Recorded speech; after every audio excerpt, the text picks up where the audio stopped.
Previously on Alan Wake, Alice has been kidnapped. Alan, please help me. Alice? You'll do exactly what I say if you ever want to see your wife again. I can't tell anyone except my agent Barry. Damn it, Barry, they'll kill her. You're my best friend, and I'm worried that you're not right in the head. The ransom is a manuscript I supposedly wrote that's coming true before my eyes. It happened just the way it was on that page. So dark. I have found only a few scattered pages. I want the entire manuscript. The deadline is in 2 days. I found Mr. Wake's pages. Good girl. How the hell did she get her hands on the manuscript anyway? I don't know. She's resourceful. I told you you were too hard on her.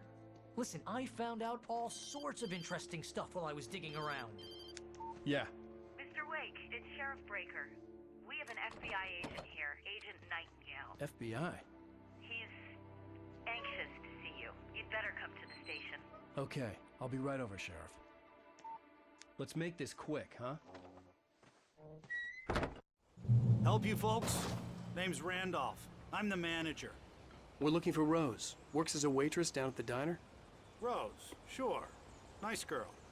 Who wants to know? I'm Alan Wake. The writer, huh? I heard on the radio you were visiting. Well, I'll show you her trailer. That Rose, she's a nice girl. Always pays her rent on time. As I was saying, Al, I found all sorts of weird stuff from the local newspaper's archives. This place is crazy. Disappearances, mysterious deaths, urban legends come true, and get this, most of this stuff takes place around Cauldron Lake. Well, you ain't wrong, mister. The Indians thought the lake was a doorway to the underworld. I'm the God-fearing type myself. I don't hold with that sort of thing. Yeah, okay. Anyway, there was an island there owned by a guy called Thomas Zane. Now, some of the articles I found about him make him out to be a famous writer, but I ran a bunch of searches, couldn't find a single thing he wrote. Zane was heavily into diving, so much so that the place came to be called Diver's Isle. But the volcano under the lake erupted in 1970, and Zane went down with the island. Yeah, how about that? It was there in the morning, as if it had fallen from the sky. But it would take a tornado to lift something like that. We're damn lucky it didn't crush any of the trailers.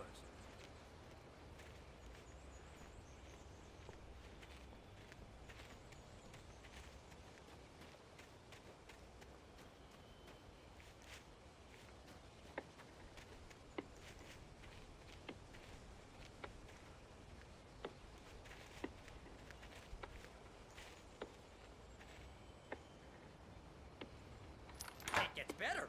A local girl, Barbara Jagger, drowned in Cauldron Lake just a week earlier.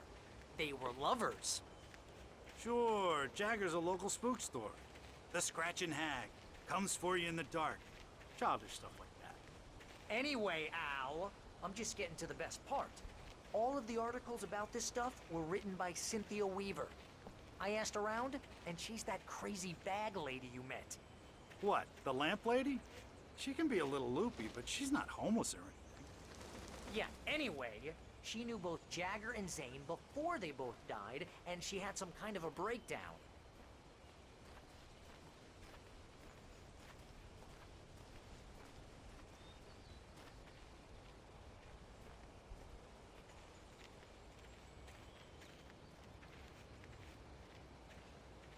Well, mister, this here's Rose's trailer. You mind me asking what you want with her? We're just here to talk to her, pal.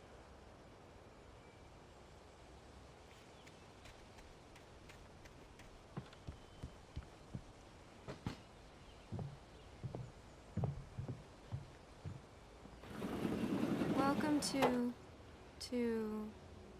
Oh dear, Mr. Wake. I'm so glad you're here. Rose, you have my manuscript? Oh. Oh yes. Yes. Please, come in. Hey, this is really good. Rose, Yes, my manuscript.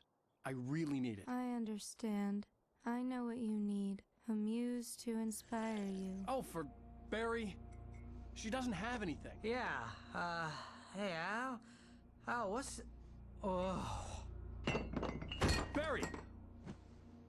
What? What?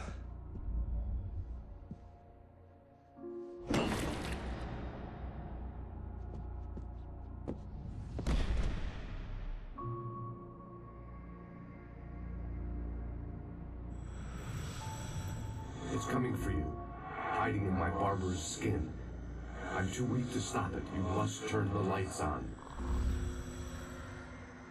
I promised I'd come visit you and your lovely wife. You must finish what you started. I insist. You must turn the lights on. Turn the light on. Back to work, boy.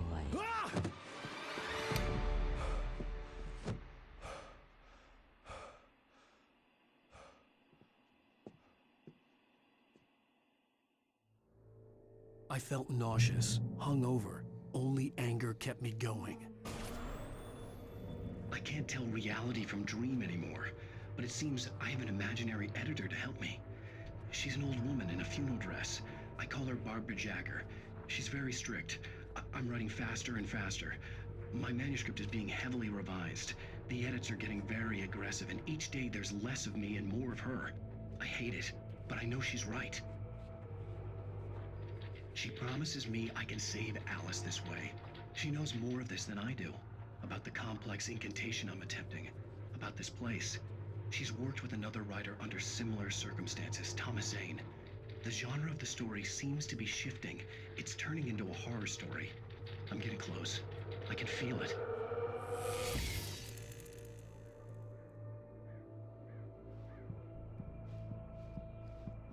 Rose took a day from me. I had less than 12 hours left to meet the kidnapper.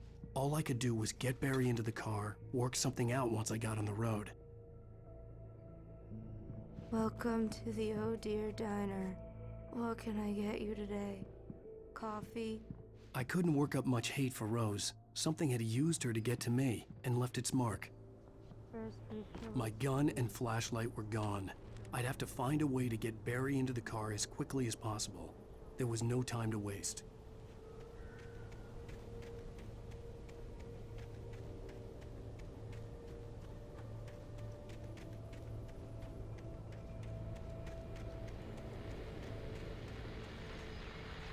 I just stepped outside to catch a breath of fresh air, and let me tell you, the weather's getting heavy.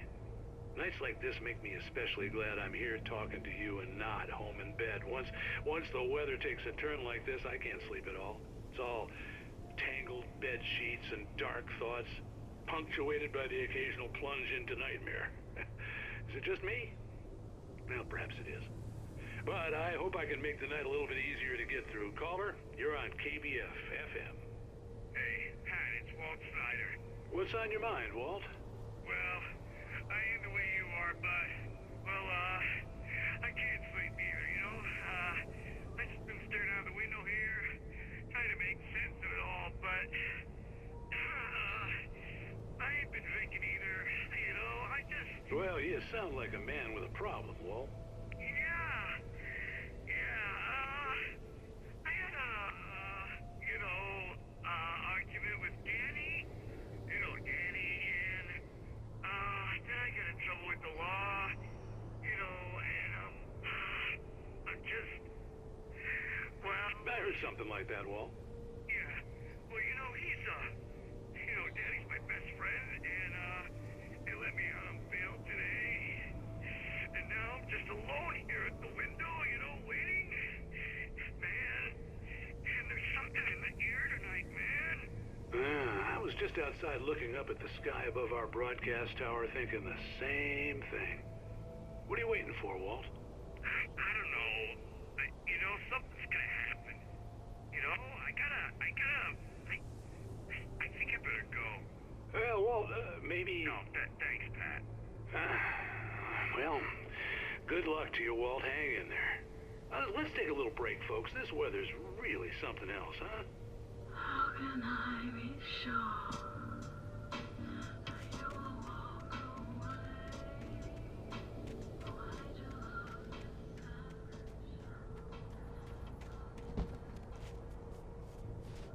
I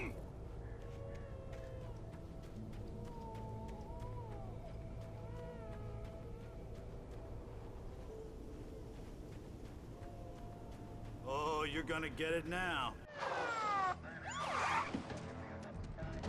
God knows what you've done to that poor girl. This is Agent Nightingale, FBI! Get him up, Hemingway! You're under arrest! You move a muscle, I'll unload right in your goddamn face! Stay right where you are, Blaine!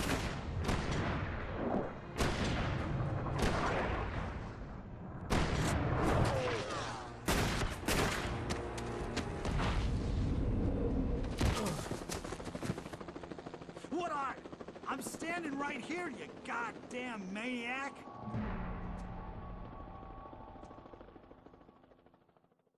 I hated to leave Barry behind, but there was no way I'd miss my appointment with the kidnapper.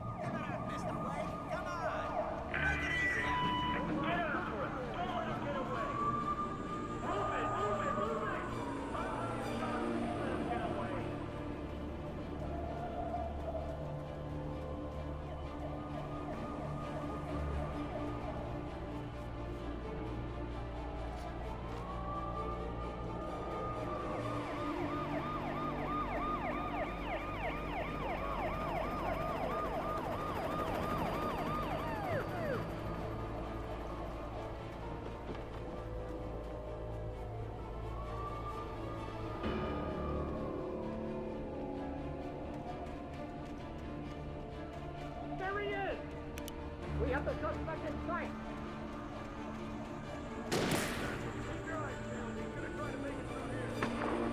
Oh, damn.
This horror was everywhere I went, circling me. The cops didn't stand a chance. They were after a writer, not a monster.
Mulligan, Thornton, come in. Over.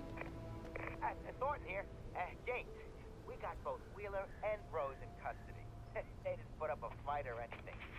Why, they were... Hey, Mulligan, what are you doing? Come on. Sit down and give me that.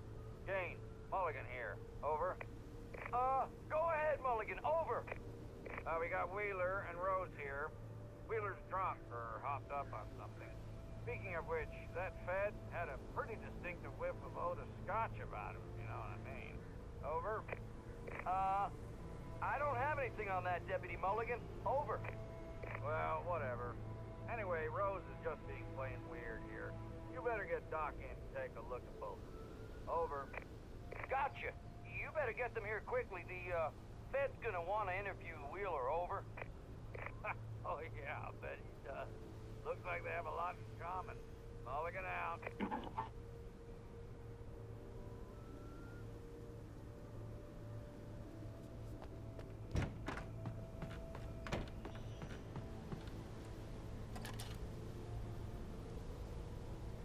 I could see the lights of the radio station in the distance.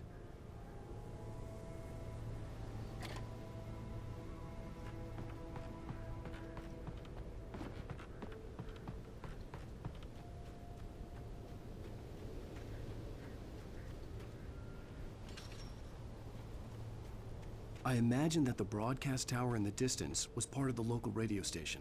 Maine seemed like a decent guy. Perhaps he could give me directions to the coal mine.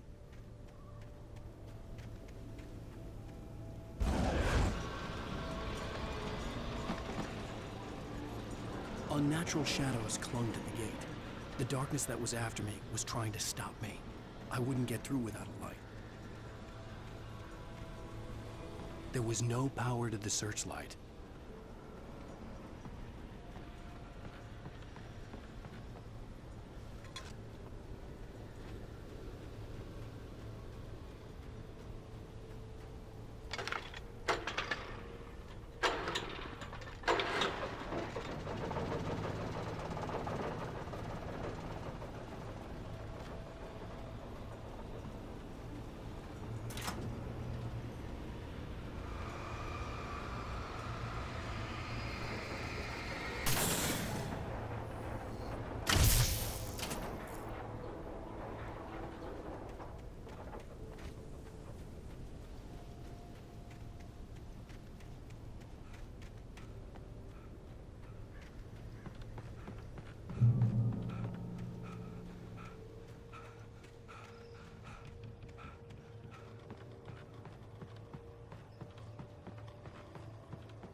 It took me a moment to recognize the flashbang grenades. They were an ideal weapon for my situation. Team 1, come in. Over. Team 1, this is Sheriff Breaker. Report. Over.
Good call. You're on KBFFM with Pat Maine. It's Milt Peabody, Pat. What's on your mind, Milt?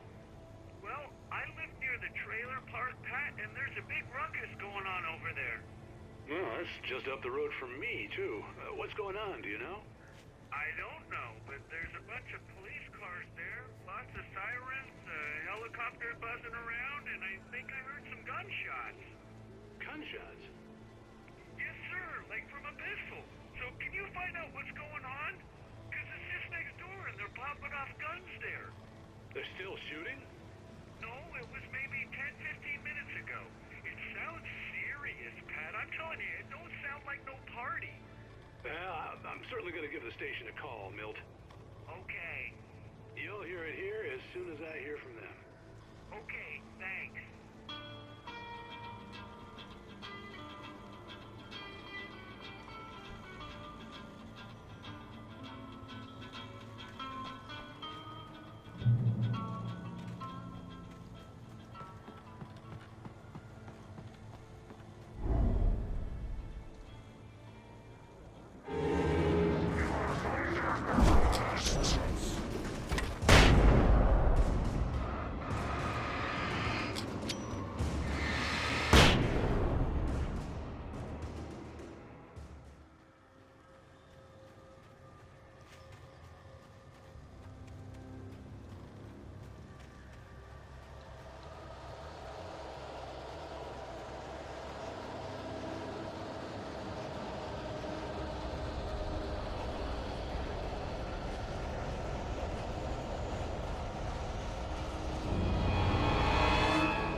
I hope Maine could lend me a car to get to the coal mine.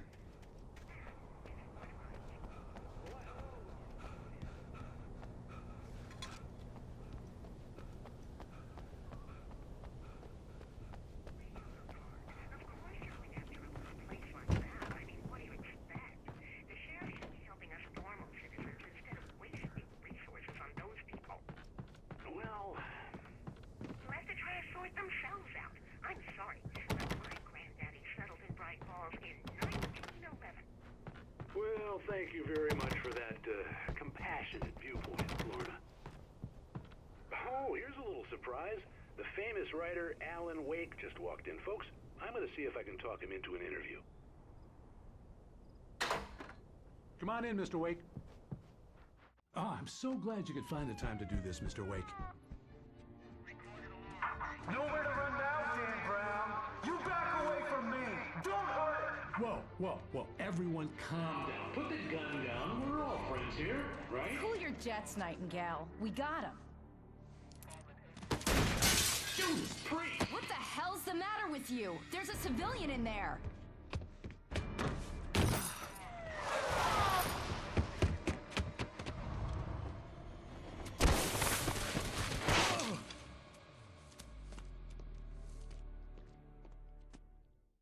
I'll get you yet, even if it kills me. You hear me?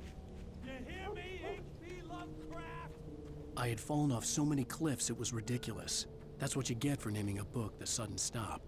It was probably good I hadn't had the chance to tell Maine where I was going. I'd have to lose the cops and find my own way to the mine.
There was no sensible reason for the power company work lights to be here. It was almost as if they'd been left for someone like me to use.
Hello?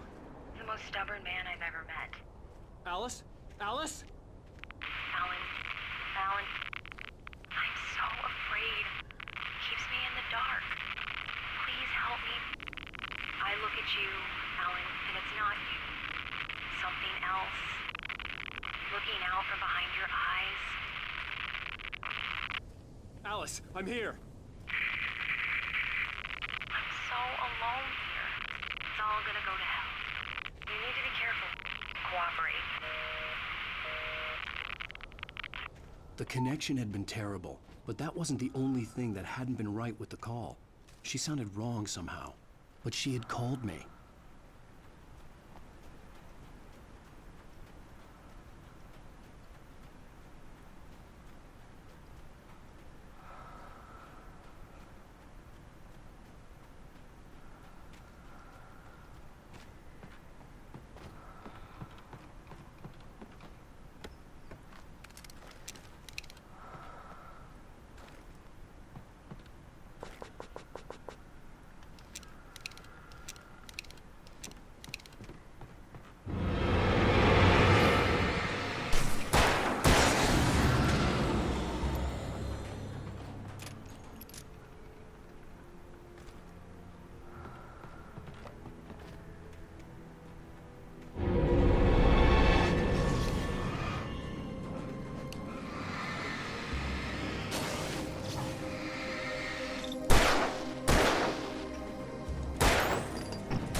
I could see a railway bridge up ahead, and a warehouse of some sort on the opposite shore.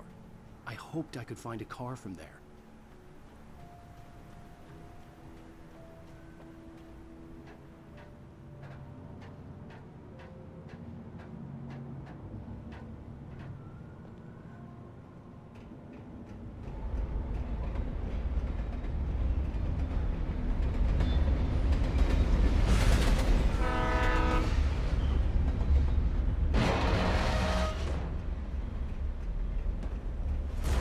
That was pursuing me was growing stronger, and it was taking over everything in its path.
As a teenager, just starting to get interested in writing, Stephen King had been a source of inspiration to me. I thought about all the inanimate objects that had come to life in his books. No one is safe in a good horror story. Certainly not the protagonist. That's what makes them fun. This was anything but. The darkness could possess anything, and it was getting closer.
I heard them before I saw them, swooping down from the sky and screeching as they came. I spun around just as the cloud was upon me. For an instant, I stared into 100 dead eyes, black pearls glittering in the darkness. I raised the flashlight and the swarm exploded like fireworks. Feathers burned, turned into ash. I couldn't hear my scream above theirs.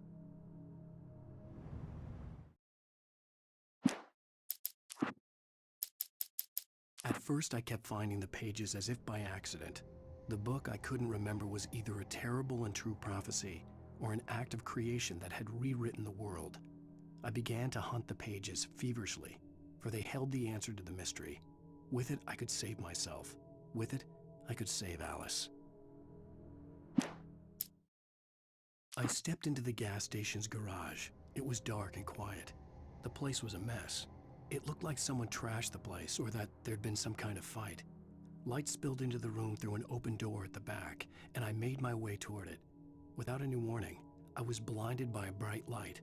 An old portable TV on the shelf had come alive by itself. Impossibly, I could see myself on the screen, talking like a madman. "The cabin on Cauldron Lake?" she asked. The sheriff looked at me suspiciously. The early morning light flooded through the office windows. I would probably never have gotten out of the woods alive without her help, but I couldn't tell her the truth of what I'd faced the previous night. She'd think I was lying or crazy. She'd lock me up, and she wouldn't help me find Alice. Stucky spat on the garage floor and tried to shake the cobwebs from his head. Ever since the couple never showed to pick up the keys, things had been fuzzy. A feeling caught his attention. Stucky looked up and stared as his brain tried in vain to process the horror before him. He stumbled back, knocking over a can of oil. A black pool spread across the floor while he struggled for a brief moment, then let go as the unrelenting darkness engulfed him.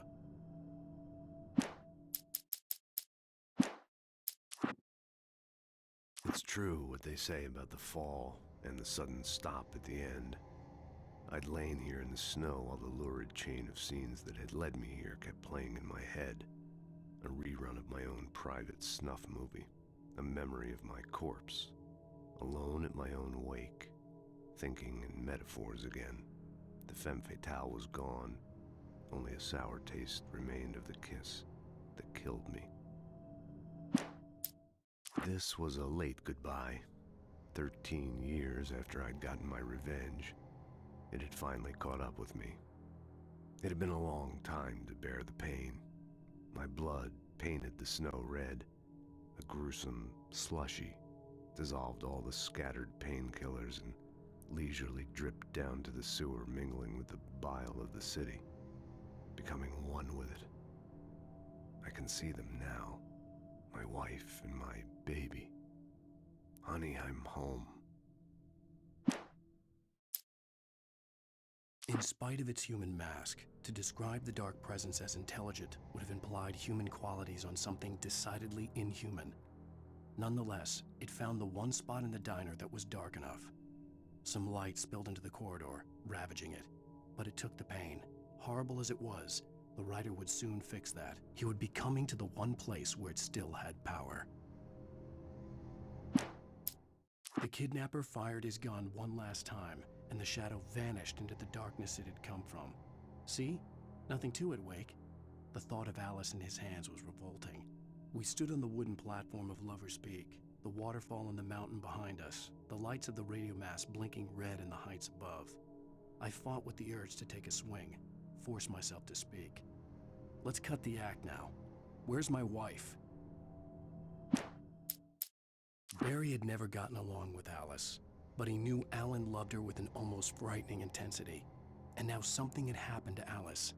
And here was Al armed with a gun and saying things people got put in padded cells for. It was as if his friend had experienced a massive psychotic episode and was now totally disconnected from reality. It scared the shit out of Barry. The air in the visitor center was heavy with an awful smell, as if some rotten drowned thing had crawled up from its grave. Rusty kept coughing blood. My eyes were drawn to the twisted shape of his broken leg. The attack had been vicious. Max whined in his cage. Rusty's eyes were wild with fear and terror. He gasped. "Mr. Wake, it happened just the way it was on that page."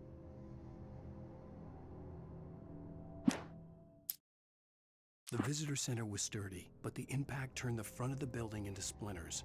Rusty was thrown across the lobby like a rag doll and hit the far wall hard. It didn't hurt until he tried to move and saw his leg bend the wrong way, felt the broken ribs stabbing him on the inside. Rusty howled in pain and fear, suddenly afraid to die alone. At the last instant, I changed direction and threw myself down. The axe splintered the trunk of a tree. I stumbled into the pool of bright light. My lungs burned.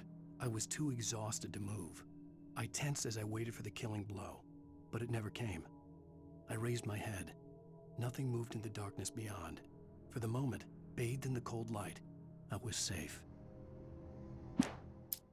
In that last instant of consciousness, Rusty thought about Rose. He was older than she was. Rose was barely out of her teens, but she made him feel young and forget what a train wreck his long-dead marriage had been. He still wore the ring. He'd been waiting for her to tell him to take it off. Now she never would. I turned the corner, afraid of what the flashlight's beam might reveal. Suddenly, a roughly painted symbol of a torch glowed in the light. Behind it, hidden by a rock, sat a battered metal trunk. It was here for a reason, packed with supplies, batteries, flares, ammo, things you need to make it through the darkness of the night. Something left behind by someone who knew what I knew, and more.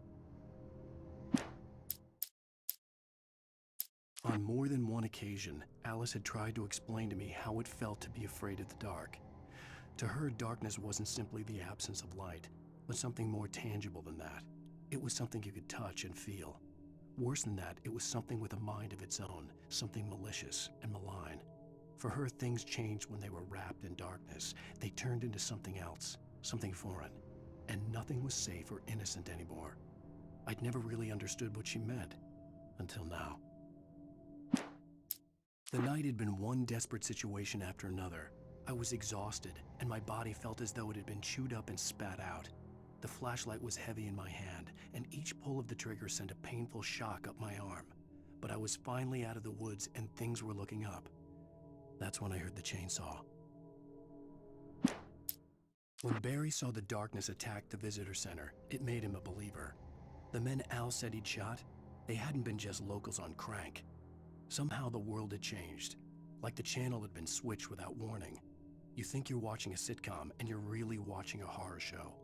When the birds started attacking the cabin, Barry wasn't surprised, just terrified. The FBI agent's command froze me in place. I considered surrender. It was all falling apart anyway. I could give in, let someone else deal with it, but it felt all wrong. Call it instinct, his posture, the way he held the gun. He was no friend. Shots ringing in my ears, I leaped for the hole in the fence and stumbled into the darkness beyond. Rose knew that Rusty was in love with her, and she liked him too. She liked him a lot. He taught her to dance, and life had certainly taught her the value of a man who was gentle. He treated her well, made her smile, made her feel good. But Rusty wasn't the prince of her dreams, and that tended to underline the unbearable truth. She was no closer to that Hollywood magic than he was. Nobody in Bright Falls seemed to know where Al was, but Rose, the waitress at the diner, had seen him. From what Barry could tell, Al pretty much fell off the face of the earth when he left the diner. Rose was just the kind of fan that Al hated, but she really tried to help. She was smart too, knew a lot about what was going on in the town, knew a lot about Al, even knew who Barry was. Barry liked her. That was no big surprise. When it came to women, Barry and Al rarely saw eye to eye. The logging site was a mess. The modular office had been pushed off the cliff.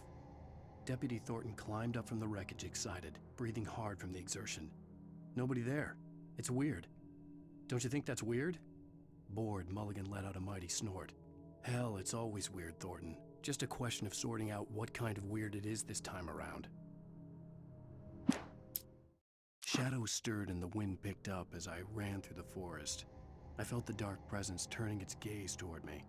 Then the moonlight was blotted out by dark shadows that raced violently across the ground, moving too swiftly to be natural.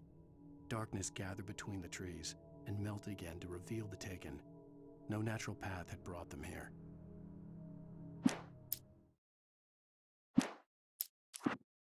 Mr. Randolph liked Rose. That little smile she had, how she was still sweet when life had tried so hard to make her bitter. It wasn't any of his business what she did in her trailer, but those strangers, the writer and his smart-ass sidekick, looked like trouble, and they'd been in there for hours, way past her normal bedtime. He reached for the phone and called the sheriff's station. For decades, the darkness that wore Barbara Jagger's skin slept fitfully in the dark place that was its home and prison. It was hungry and in pain. It dreamed of its nights of glory when the poet's writing had called it from the depths and given it a brief, terrible taste of power and freedom. The rock stars had stirred it from the deep sleep the poet had sunk it back to in the end. When it sensed the writer on the ferry, it opened its eyes. Nightingale stared through the broken studio window into the dark woods. He turned around, started to walk out, but Maine grabbed his arm. "Young man, you almost shot me. You don't shoot off rounds at people like that. What's the matter with you?"